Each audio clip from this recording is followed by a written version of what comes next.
Olá para você que acompanha a programação da Rádio Trentina FM. Nós estamos chegando aqui com mais uma edição do Trentina Cast, que é o podcast da Rádio Trentina FM, onde nós trazemos aqui para o estúdio da rádio produtores culturais aqui do nosso município, para falar um pouquinho mais sobre as suas obras, sobre a contribuição que eles dão para a manutenção da nossa história, das nossas tradições e da nossa cultura. Nós sabemos que o rodeio é uma coisa muito rica e tem muitas coisas boas, e nós precisamos valorizar quem faz esse trabalho, quem dedica tempo para poder manter o nosso legado vivo aqui no nosso município. Lembrando, né, nós estamos já com algumas entrevistas produzidas. Você pode conferir todas elas lá no nosso YouTube. Todas elas estão disponíveis lá em vídeo, com imagens, diretamente aqui do nosso estúdio, localizado na Rua Barão do Rio Branco, aqui no centro do município de Rodeio. Mas, sem mais delongas, então vamos conhecer o nosso entrevistado de hoje. Hoje nós vamos conversar com o Nelson de la Justina, ele que é professor e pesquisador local e também escritor, que já tem 3 livros publicados aqui sobre a história do nosso município. Nelson, muito obrigado por ter aceitado o convite e por estar aqui hoje conosco. Eu que agradeço o convite que vocês me fizeram. Estou à disposição aqui para falar alguma coisa sobre o nosso município. Muito bacana. Então, para começar, Nelson, conta pra gente, você sempre viveu aqui no município de Rodeio? Sim, eu sempre vivi aqui em Rodeio. Desde que eu nasci, no bairro Gávea. E depois, quando eu casei em 1973, aí eu vim morar aqui mais no centro. Porque eu ficava perto, como eu era professor, ficava perto da escola Oswaldo Cruz. Aí facilitava para mim, para ir para cá e para lá, né? E ficava melhor para eu trabalhar também. Ah, legal, bacana. Ficou mais perto do trabalho. E você falou aí, viveu toda a sua vida aqui em Rodeio, né? Um pouquinho no Gávea, no centro. Como é que foi a sua juventude aqui em Rodeio? O que você pode contar para nós? Bom, a juventude na minha época era totalmente diferente de hoje, né? Outra realidade. Era outra realidade. A gente escutava muito as músicas dos Beatles, então havia a Beatlemania. Olha só. Deixava o cabelo comprido, né, para seguir tudo o que legal faziam. E eu vivia parte da minha juventude também estudando, né? Fazia os meus estudos e também fiz a FURB em 1969, 1970, que era a época justamente da ditadura militar, então se tornava um pouco difícil também. Tinha que fazer tudo que era programado pelo regime que reinava na época. Ah, bacana. Então, vivesse essa época aí da nossa história também, né? Aqui no nosso município. Como que era naquela época? Conta pra gente. Como que era naquela época fazer faculdade? Você ia todo dia pra lá? Você chegou a morar algum momento em Blumenau? Não, a gente ia todo dia para cá. Eu ia de bicicleta até lá no asfalto, né? E lá vinha o ônibus da Presidente e aí a gente ia para Blumenau estudar de manhã. Depois à tarde eu voltava para dar aula, voltava de ônibus, dava aula aqui em Rodeio e outras localidades também. Depois eu vou dizer melhor as localidades que está dentro das perguntas que você vai fazer. Ah, bacana. Então realmente tem uma história aí que foi atrás do estudo, né? Fez a faculdade lá na FURB. Eu também fiz na FURB, fiz jornalismo, né? Também me formei lá na universidade em Blumenau. Então você falou aí que a sua trajetória ela é de professor, né? De qual matéria e que você deu aula e também em quais escolas? Bom, eu comecei a dar aula aqui em Rodeio em 1969. E em 1970 já comecei a ir na faculdade também. Então as matérias que eu dava aula era português e inglês. Que depois eu me formei, né, na faculdade nessas duas áreas aí, da língua portuguesa e do inglês. Ah, legal. E quando que o professor dava aula de inglês, chegou a passar alguma música dos Beatles para os alunos? Ah, sim, várias músicas, Olha não aí, só deles, mas de outros também, né, na época.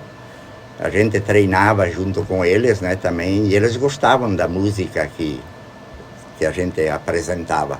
Que é uma pegada interessante, você traz a música para a sala de aula, eu acho que até é um incentivo a mais para o pessoal aprender o idioma, né? Sim, com certeza. Muito bacana. Aí também na minha juventude a gente ia muitas vezes, sabe, o nosso divertimento era jogar futebol nos domingos, E bailes, né? A gente ia na região aqui, Bailão. né? Nos bailão à noite. Tinha um salão aqui no Gávea Pegoretti, tinha lá no Lote, lá no 32. E a gente ia até em Timbó e Benedito. Aí a gente ia com uma turma, né, de bicicleta. Nós íamos até lá, até Varno a gente ia às vezes. O Varno E- é um dos que existe até hoje em dia, né? Sim. E muitas, a gente ia nas domingueiras, sabe, também. Eles chamavam domingueiras, era domingo à tarde, tinha vários salões, né, onde a gente ia se divertir. E assim ia passando, né, o tempo. E futebol também a gente jogava, sabe, nos pastos, ou onde tinha algum campo ainda, né. Aqui em Rodeio tinha vários campos, né? Tinha o Torino, aí no Rodeio Sim, 50. tinha o Torino, tinha o Gávea aí, né. Tinha o Centenário aqui no centro, o Antares, tinha o Glória.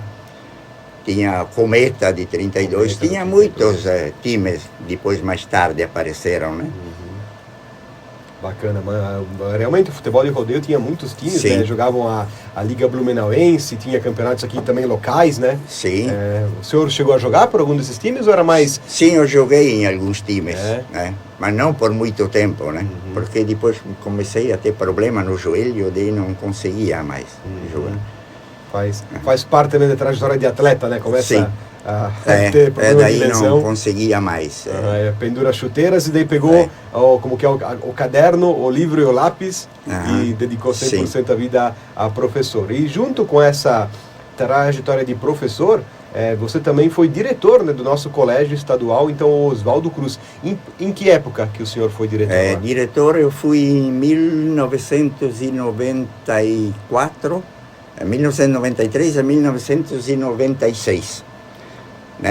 Quem era diretora era a falecida Dolores Fruit, que depois ela ficou diretora lá no Santo Antônio, que era dos padres na época, né? E aí eu, no lugar dela, como eu era diretor adjunto, eu assumi o Oswaldo Cruz. Chegamos a colocar lá 1.200 alunos. Olha só. E funcionava de manhã, à tarde e à noite. Tinha segundo grau de várias disciplinas, vários cursos. E sei que não era fácil, sabe, na época, porque foi muito difícil também conseguir, né? Que era muita gente dentro do Para colégio. administrar, né? Para administrar. E esses 1.200 alunos eram só de Rodeio ou vinham pessoas de outros municípios? Vinha de outros municípios também, né? Ascurra? Ascurra, de A Piúna vinha. Legal. Eu dei aula também no colégio comercial, tinha em Rodeio, aqui onde é o museu. Aí eu fui professor era um também. colégio. Sim, aí trabalhei alguns anos também. Era um colégio particular? Era particular. E também trabalhei muito no colégio Madre Rosani, aí onde hoje é o Parceiro agora, né? Ali onde é o E lá no 50 também dei aula. Também. Mas lá era uma escola básica. Isso, aqui era já segundo grau, Segundo grau. nas irmãs. Trabalhei 8 anos aí. Olha só. 8 anos. Aí era mais de noite, né? Que dava aula. Durante o dia tinha também, mas durante o dia tinha outros lugares para trabalhar. Bacana. Eu trabalhei também em Apiúna, no Dom Bosco, trabalhei no Domingo Sábio em Ascura. Ascura também há alguns anos, no bairro Estação. Pomerode, dei aula no colégio Dr. Blumenau. O Dr. Blumenau, aquele logo na entrada da cidade, né? Isso. Aí bacana. trabalhei. Realmente é engraçado, não, mas é bacana ver, né, essa questão que quantas pessoas o senhor não influenciou nessa trajetória, né? Como é que é encontrar ex-alunos aí quando vai no mercado, quando vai nos lugares? Para mim é a maior satisfação, eu fico muito contente quando eu encontro. Eles ainda, o meu professor aí, né? Aí, para mim, o que mais pode me gratificar é isso aí, o melhor pagamento. O melhor pagamento. Que legal, muito bacana. Muito isso. bacana, eles vêm, tem muitos que reconhecem e se fala da época ainda, né? Destiani, é muito legal. Bacana, legal. E além disso, né, professor e diretor, agora falando da educação ali, mas você também teve uma trajetória na política, né? Você foi eleito vereador em Rodeio. Como Sim. é que foi essa trajetória? Bom, em vereador fiquei de 1992 a 1996 e fui presidente da Câmara em 1996 também. Presidiu a Câmara Era de o Vereadores. prefeito Dr. Flávio, né, aqui da Cruz, e o vice era o Sálvio. mas já morreram também, e alguns da minha época também, vereadores, já faleceram. Era uma época complicada, porque recursos nós tínhamos poucos. Né? Se fazia das tripas coração para conseguir alguma coisa. E não tinha muita tecnologia como tem hoje, né? Na parte de mecanismo, de fazer as coisas, e então se tornava difícil. Mas sempre a gente batalhou para conseguir alguma coisa. Calçamento a gente fez, né? Conseguiu fazer. Reativar também umas festas que tinha em rodeio. A gente sempre procurou colaborar, né, com o município. Claro, cada um que passa lá deixa o seu melhor, né? Sim, deixa o seu melhor, com certeza. E além disso, né, voltando para a parte da educação, você foi professor, diretor, como nós falamos, mas você também tem uma trajetória muito legal ali como escritor e como historiador. Por que o senhor resolveu, então, traçar essa trajetória e escrever sobre a história do nosso município? Qual que foi a motivação? Bom, a motivação foi aí de poder deixar algum legado dos nossos antepassados. E eu estive na Itália, fiquei lá 3 meses, na região onde vieram os meus bisavós, né? Que eles eram vênetos, fica bem perto do Trentino, e a minha bisavó era trentina. Daí eu fiquei curioso em saber das origens, tudo, e lancei um livro. O primeiro livro que eu lancei foi sobre a parte do meu bisavô, né? Dos della Giustina, que vieram lá do Vêneto, Vittorio Veneto. Eu estive lá, era o nome da cidade. Lá tem ainda hoje, lá della Giustina, da província de Treviso. Eu tenho até a cidadania lá aqui, da província de Treviso. Né? Legal. Então, aí eu me interessei, comecei a pesquisar os parentes dessa parte e consegui fazer um livro, né, sobre isso. Mais dedicado aí para sua família. E para minha, mas tem também parte sobre rodeio, tem alguma coisa sobre usos e costumes nossos aqui também. E depois o segundo livro eu quis fazer também por parte da minha mãe, né, que era uma Pegoretti.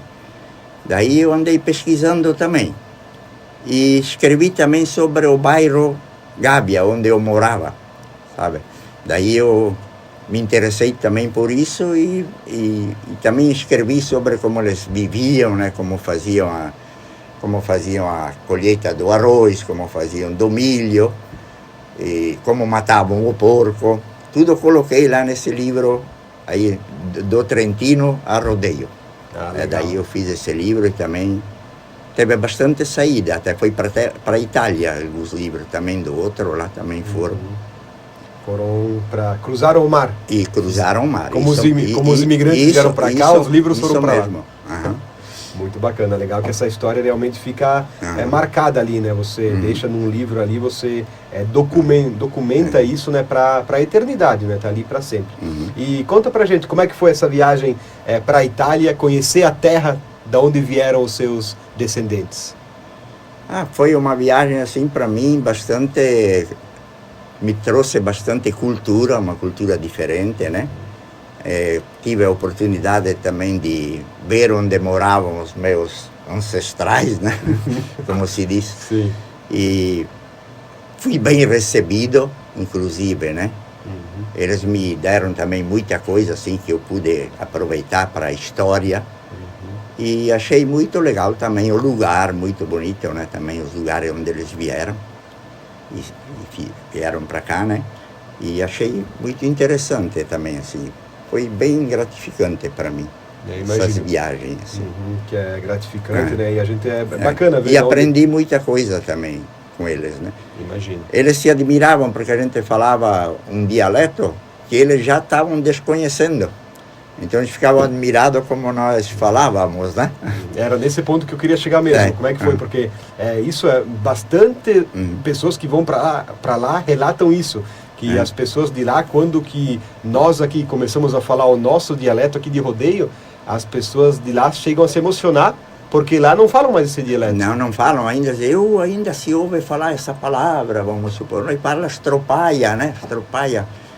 né? Essas palavras eles já estavam em desuso para eles, né? Mas eles, os mais idosos de lá já tinham conhecimento dessas palavras, né? Eles ficavam admirados como nós falávamos ainda. O dialeto, né? O dialeto. Porque lá, como eles falam o italiano, a língua mesmo, né? Sim. Acaba caindo em desuso o dialeto. E aqui, como nós, no trato aqui do dia a dia, é realmente falado o dialeto, aí você acaba mantendo isso vivo, né? E nesse livro aí que eu fiz do Trentino a rodeio, eu coloquei lá um vocabulário que eu mesmo fiz. Ah, olha só. Tem um mini dicionário. Um mini dicionário. Como nós pronunciamos aqui, aí eu botei o acento como se fosse a nossa pronúncia. Ah, legal. Com o significado. Tem bastante, tem mais de 200 palavras, expressões, né? Muito bom. Que usávamos nós em casa, né? Sabe, antigamente, né? Sim, meus avós, nós falávamos o nosso dialeto. É bacana isso, né? Porque nós conversávamos até aqui com outros entrevistados, porque eu também tive essa experiência de, na minha casa, na casa dos meus nonos mais, né? Meu nono e minha nona com a minha mãe só falavam o dialeto. E daí acabou que eu fui pegando, né? Fui aprendendo e tal, né? Mas a gente tem que também tentar ver para essas novas gerações, né? Terem o dialeto no seu dia a dia, né? Para poder manter isso vivo, porque, que nem as gerações agora ainda falam, ainda entendem, mas não é mais tão vivo como era, né? Então precisa ser feito essa questão aí de manter o dialeto vivo. Mas voltando para a questão aí dos seus livros, né? Você fez aí sobre os livros das genealogias da família de La Justina, da família Pegoretti, mas você também fez um livro agora, o mais recente de todos, né? Que foi sobre os primeiros 100 anos de história de rodeio. Como foi escrever esse livro? Sim, esse livro eu intitulei ele Retalhos do Passado.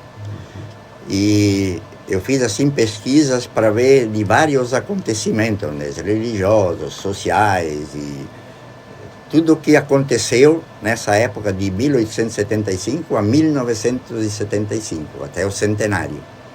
E aí tem vários assuntos, né, de todas, assim, de vários, peguei várias recortes por aí e fui fazendo esse livro. Ele teve muito sucesso, esse livro. Eu fiz mais de 400 livros.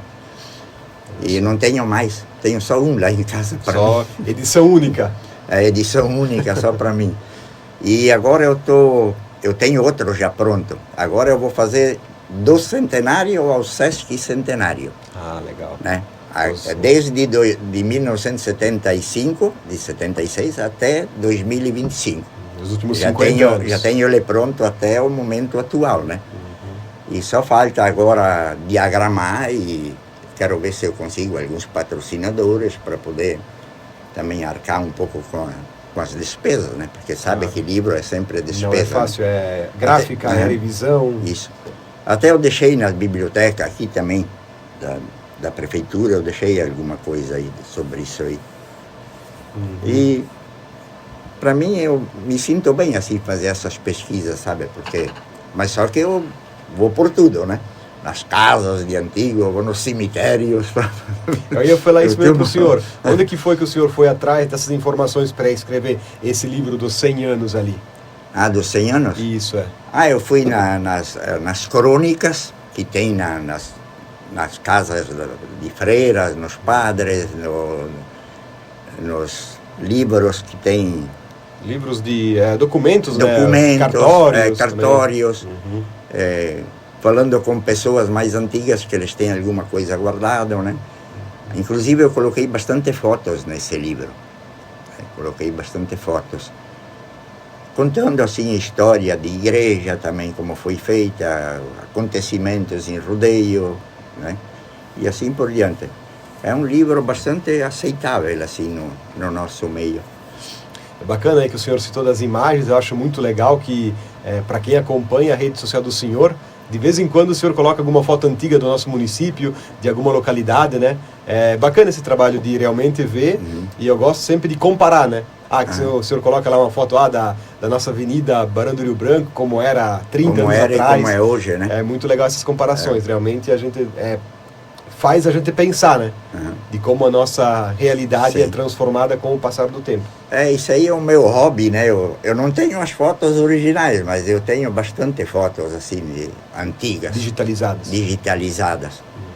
E é o meu passatempo também. Eu escrevo também no Blumenau em cadernos, sabe? Recebi até o diploma do Napoleão quando ele era prefeito.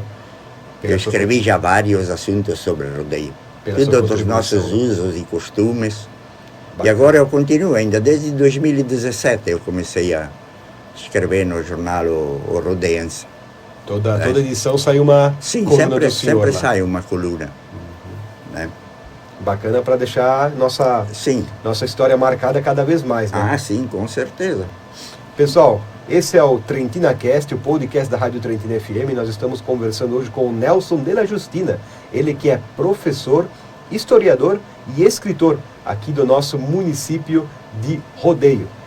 Nelson, recentemente você fez uma participação especial num documentário sobre o dialeto trentino aqui no nosso município. Inclusive, esse documentário está disponível no YouTube para quem quiser acompanhar, denominado La Nostra Língua, lá no YouTube da Ecofilmes. Como é que foi para o senhor participar desse documentário?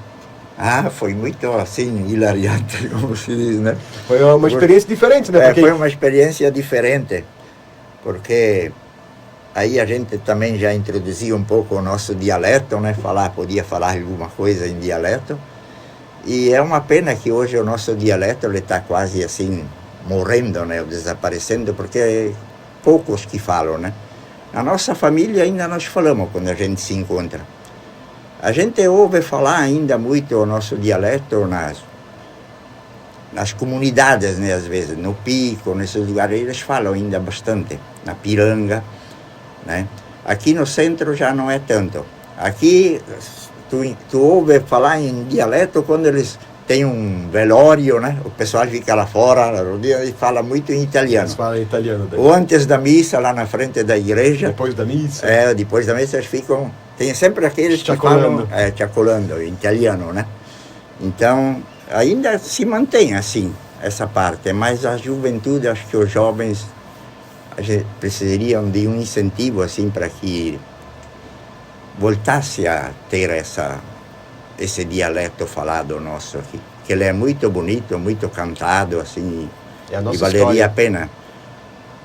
Vamos ver o que acontece, né? As escolas estão dando, mas estão dando um italiano assim mais clássico, né? O italiano é a língua mesmo? É uma língua italiana. Não é o dialeto. Então não é o dialeto. Porque que também bate na questão, né, de professor de italiano, você pega o professor que tem a formação em línguas italianas, o dialeto, ele não é uma língua, ele é uma língua, né, mas é um dialeto, então tem que ver, quem que pode dar aula de dialeto, né, também tem essa questão que acaba batendo ali, mas essa questão que você falou é real, porque eu pego pela minha geração, eu tô com 28 anos, da minha geração, acho que se conta nos dedos, quem que fala o dialeto realmente, então é fato que está se perdendo. É fato que está se perdendo e que a gente realmente é necessário fazer alguma coisa para tentar reavivar isso, para que seja mantido para as gerações. E com certeza o trabalho do senhor aí também ajuda isso, né? Que nem você falou que um livro seu tem um pequeno dicionário com alguns termos, então isso já ajuda a gente a manter vivo, né? Para as futuras gerações o nosso dialeto, como que o senhor lembrou, é tão bonito, é cantado, né? Um dialeto que emociona os italianos quando que eles escutam a gente falar também. Mas, e sobre essa entrevista, o senhor até falou algumas histórias, né? Nessa entrevista ali do dialeto, de que aconteceram aqui em Rodeio, né? Mas tem várias, Tem várias, né? Do helicóptero. Do helicóptero, tem aquela lá também, mas isso daí que mostra também, que deixa a nossa história viva, pra gente valorizar a história, né? Mas lembrando disso, então, e indo nessa linha, na sua opinião, qual que é o desafio aqui do município de Rodeio para valorizar os livros e os escritores, já que nós temos vários escritores aqui no município? Nós temos muitos que escrevem sobre rodeio aqui. No começo, começou assim só nos jornais, né? Depois alguns começaram a fazer livros e foram editando esses livros. E a gente precisaria ter mais união aí, né? se reunia esse grupo de escritores e esses que fazem artigos, né, em jornais para a gente discutir alguma coisa e ver, né? Mas todos nós que escrevemos alguma coisa tem o seu valor, né? Com certeza. Cara, porque todos nós vamos deixar assim um legado para os futuros, né, que vem. Então é bom que haja muitos que escrevem, né? Nós temos bons escritores aí, todos, né? Praticamente, que se preocupam com essa parte de deixar assim para as novas gerações que vêm alguma coisa sobre rodeio, né? Que a nossa cidade merece, né? Também. Com certeza, a nossa cidade É a nossa bela Titá, né? A nossa bela Titá é uma cultura muito linda e que precisa ser preservada, né? Porque a gente não pode deixar isso morrer. Não perder a identidade disso aí. Justamente. Isso é o principal, que permaneça para muito, muito tempo, né? Precisamos que daqui a 150 anos, nos 300 anos da imigração italiana, o pessoal lembre de onde que veio isso. Bem isso. Uhum. E o senhor, aqui em Rodeio, o senhor viveu o centenário da imigração italiana? Sim. Sim, como é que foi? Com os festejos e coisa? Isso. Sim, eu vivi bem. Eu participava, né, dos festejos. Eu fazia parte também do GIBRAC, Grupo Ítalo-Brasileiro de Arte e Cultura. Fui também dos primeiros que começamos, né? E a gente se apresentava também em outras localidades. Íamos até Caçador, fomos para Gaspar, esse lugar é Blumenau. A gente ia em vários lugares cantar. O nosso grupo era bem, assim, bem falado, bem organizado. Depois entrei no Círculo Trentino também um tempo. E no coral, né, eu sempre fiz parte também. E cantávamos também músicas em italiano, às vezes. Legal, uma atuação bem viva aí no âmbito cultural do município de Rodeio. Isso. E trazendo para essa parte de cultura, nós tivemos uma notícia recentemente, né? Que nesse ano nós teremos aqui no município a volta da La Sagra. Acredito que o senhor pegou ali o início da La Sagra, os primeiros anos. Sim. Qual que é o sentimento do senhor em saber que teremos a nossa festa do município de volta como La Sagra? Eu acho uma ideia boa ainda, né? De poder continuar, apesar de todas as confusões que houve, né? Mas é bom que ressurja novamente essa festa, porque ela fazia parte da nossa cultura, do nosso povo aqui de Rodeio, né? E seria bom que ainda ela voltasse. Eu estou a favor de que volte essa festa, desde que bem organizada e que conserve as tradições. Então isso seria muito bom para nós. Eu participei eu trabalhava na cozinha, sabe, que a cozinha era para a igreja, né? Isso, eu era da diretoria, né, da igreja, então eu participei bastante das festas da Sagra. E como que eram as festas da Sagra, as primeiras? As primeiras era bonito, né? Mas a gente via que vinha muita gente, mas faltava estrutura muito, né, para fazer. Uhum. Depois é que começaram a ver que o negócio era grande. Uhum. Aí então começou a ter uma organização maior, uma dimensão maior. Aquilo vinha gente muito, né? E até a gente se admirava que com essa dimensão que adquiriam, né, durante essas festas. O pavilhão ficava pequeno. Meu Deus do céu. Legal, bacana. Porque realmente era uma festa que tomou proporções, sim. Eu até diria estadual, né? Sim. O pessoal vinha porque realmente era vendida como uma festa italiana, uma das maiores do nosso estado. Isso, bem isso. Uhum. Aí vinha muita gente, até do estrangeiro vinha gente. Olha só. Né, a participar. Bacana. Era uma festa bastante interessante, assim. E claro, unia, né, as pessoas também. Mesmo as nossas comunidades aqui de Rodeio, todos participavam, as capelas, né, os bairros, tudo, CPCs? Né? CPCs, todos vinham ajudar sempre. Bacana, e a gente torce realmente que a festa volte, que volte forte, que volte tão grande quanto ela já foi. É isso mesmo. Que ela continue sendo a La Sagra, porque eu falo por mim, quando a gente vai nos lugares trabalhar, ou perguntam de onde você fala Rodeio, o pessoal já liga Rodeio, lá onde tem a La Sagra. O pessoal já faz essa referência, porque realmente foi um evento que marcou a história do nosso município. Pessoal, a gente está chegando já logo ao final da nossa entrevista, mas aqui vamos fazer umas perguntinhas finais para o nosso convidado. Lembrando, hoje o Nelson de la Justina está aqui com a gente, ele que é historiador, professor e escritor aqui do município de Rodeio. Nelson, nesse ano, Rodeio comemora então os 150 anos de colonização italiana. Você, como um produtor cultural do nosso município, o que você espera desse ano aqui para Rodeio, então? Eu espero que sejam resgatadas ainda as nossas festas, né? As nossas tradições, que haja ainda, assim, os festejos como sempre foram feitos, né? Com bastante alegria, bastante ânimo. E a gente só deseja que isso tudo dê certo novamente, né? Para nós termos ainda essa cultura para transmitir para as outras partes do Brasil e daqui de Santa Catarina, do Vale do Itajaí, seria bom. Com certeza, precisamos deixar a nossa cultura viva mais do que nunca. Eu ainda queria te dizer, eu acho que você não me fez a pergunta de um fato que aconteceu em Rodeio, né? Vamos lá, para encerrar então. Primeiro então vamos fazer outra pergunta aqui, depois para encerrar a gente conta o fato de Rodeio. A penúltima pergunta então, o senhor tem alguma dica para os jovens que gostariam de trabalhar na área cultural? Bom, eu vou te dizer o quê? Isso deveria ser incentivado nas escolas também, né? Dentro da sala de aula? Dentro da sala de aula, para que voltasse essa parte cultural, né, também, dos nossos costumes, das nossas tradições, para que novamente a nova geração viesse aí com bastante força para divulgar o nosso município. Com certeza, acho que muito passa pela sala de aula, ali, como os jovens estão ali na escola estudando, né? Sim. Que seja estudado isso e que isso motive, né? Eles realmente a trabalhar nessa parte. Aliás, eu andei fazendo umas palestras aí nas escolas. Eu estive em várias escolas aí dando entrevistas e consegui ainda apresentar alguma coisa sobre rodeio. Fui bem, eles aceitam bem essas. O pessoal gosta, né? Eles gostam das nossas tradições. Legal, bacana. Realmente é muito bonita a história de rodeio, né? Sim, muito bonita. Não tem como não gostar.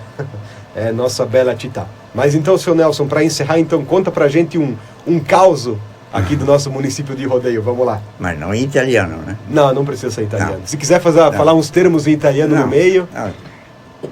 Bom, isso aconteceu no meu bairro, lá no Gávea, né? Tinha um capitel à beira da estrada. Sabe, um capitel dedicado a São Marcos, que foi construído em 1927. E eu, como fui criado na casa da minha avó, dos meus avós, né, maternos, que eles moravam perto, a minha avó me levava toda manhã também para esse capitel, né, para rezar, e mais pessoas iam, mas ia mais as velhinhas que iam, né? Os homens geralmente ficavam em casa. As noninhas. As noninhas iam toda manhã. E aconteceu num domingo de manhã, eu estava junto, foi em 1954, eu tinha 7 anos. O ano em que morreu Getúlio Vargas, se matou Getúlio Vargas, presidente, né? Até passou um teco-teco, todo mundo preocupado que vinha a guerra, que vinha o fim do mundo, né? Não sei o quê, porque o presidente tinha se matado. Daí nós íamos lá, todas as mulheres se reuniam lá. Quando chegamos lá, a primeira que olhou dentro do capitel, assim, ela começou grito. E, venham ver o que aconteceu aqui, não sei o que. Nem olhe, eu vi o santo virado de costa para a estrada. Sabe, a estátua, em vez de ela ficar de frente estava virada de costa. E que era milagre, que vinha coisa ruim, né? Porque o santo tinha se virado para a estrada de costa, que ele não queria mais saber da gente. 2, 3 desmaiaram. Chegou o né? Tiveram que parar a área, né, para fazer evento para elas. Aí não sabiam o que fazer, eles tinham medo de entrar, quem ia entrar, né? Os homens também começaram a correr, saíram das casas para ver o que estava acontecendo, e ninguém se arriscava a ir lá botar a mão para olhar, porque podia acontecer de morrer também na hora, né? Aí então eles foram chamar o padre, resolveram chamar o vigário. aí o vigário veio com um balde de água benta, né? E aproveitou a ocasião para benzer, e ele disse, não, isso aí é porque aqui nessa região, aqui nesse bairro se cometem muitos pecados, ninguém quase mais vai à missa, e ninguém quer saber mais quase de nada, então eu acho que isso aí é um sinal de que as coisas não vão bem na parte de religião. Aí então ele começou a benzer, né, a jogar água, e aí o padre entrou lá dentro e disse, olha, não precisam ter medo, eu vou pegar a estátua, eu vou virar ela de novo para vocês, né, como estava. Mas daqui para frente, vocês têm que ter mais fé, ir mais à missa, se confessar mais vezes, né, para que não venham coisas ruins aqui para o nosso município, ele disse. E aí se dispersaram, foram embora, foram todos contentes para casa, né? Foi um fato que aconteceu, mas isso tinha sido feito, sabe por quem? Que aconteceu num domingo, e no sábado de madrugada, quando alguns voltavam, sabe, dos bailes, eles foram lá no capitel e viraram o santo de costa. Quem estava voltando do baile? Estava voltando do baile, estavam já meio turbinados, né? Aí eles foram lá e viraram a estátua. E o capitel, depois que fizeram a estrada, ele foi derrubado, né? E agora tem outro lá, lá. No mesmo lugar? No mesmo lugar. Um pouco para lá fizeram assim. E é a mesma estátua que está lá dentro. A mesma estátua. Se tu passar lá, tu vê aquele capitelzinho lá de São Marcos. Aí foi um fato interessante isso aí, porque eu dei uma faladeira na região aí que, pelo amor de Deus. Que a estátua acordou de costa para a estrada. De costa para a estrada. Realmente, marcou uma história interessante. Acontecimento. Um acontecimento. Mas é fato mesmo, verídico. Sim, com certeza. E eles tinham medo de entrar, né? Porque achavam que ia acontecer alguma coisa. Que era mau sinal, era então mau sinal. Chamaram o padre para virar a estátua. Foram ligeiros. O senhor lembra qual foi o padre da época? Era o Frei Ceciliano, era o nome dele, era o vigário. O vigário na época. Maior era o Frei Ceciliano. Ele era reforçado. Muito bom, então. Seu Nelson, muito obrigado por ter aceitado o convite de vir aqui falar com a gente hoje. Foi muito legal o papo. Parabéns pelo seu trabalho e a gente espera que venham mais livros, né? O senhor falou que tem um livro aí no forninho já pronto. Sim. Quando que o senhor for lançar aquele livro, com certeza as portas aqui da Rádio Trentina vão estar abertas para fazer a divulgação do lançamento. É o livro dos últimos 50 anos da nossa história, né? Isso. Eu agradeço a oportunidade que vocês estão me dando, né, para falar alguma coisa. Teria muito para falar, né, mas como a gente quer ser um pouco mais breve, então fica mais difícil. Mas estou sempre à disposição de vocês, se vocês quiserem alguma coisa ou precisarem da minha colaboração, estou à disposição. E agradeço, né, obrigado a você, Richard, e também a todos que estão nos ouvindo e assistindo. Obrigado. Perfeito, uma boa noite. Nelson. Muito obrigado, seu Nelson, pela presença. Lembrando que esse foi o Trentina Cast, mais um episódio do podcast da Rádio Trentina FM, onde a gente traz aqui produtores do âmbito cultural do nosso município para falar um pouquinho mais sobre os seus trabalhos. Hoje foi o Nelson de la Justina e na semana que vem nós estaremos aqui de volta com mais algum produtor cultural da nossa bela Titá. Lembrando que esse episódio está disponível lá no nosso YouTube para você assistir ele com imagens aqui do nosso estúdio, que fica localizado na Rua Barão do Rio Branco, no centro de Rodeio. Muito obrigado para quem prestigiou mais essa entrevista, um abraço e até mais.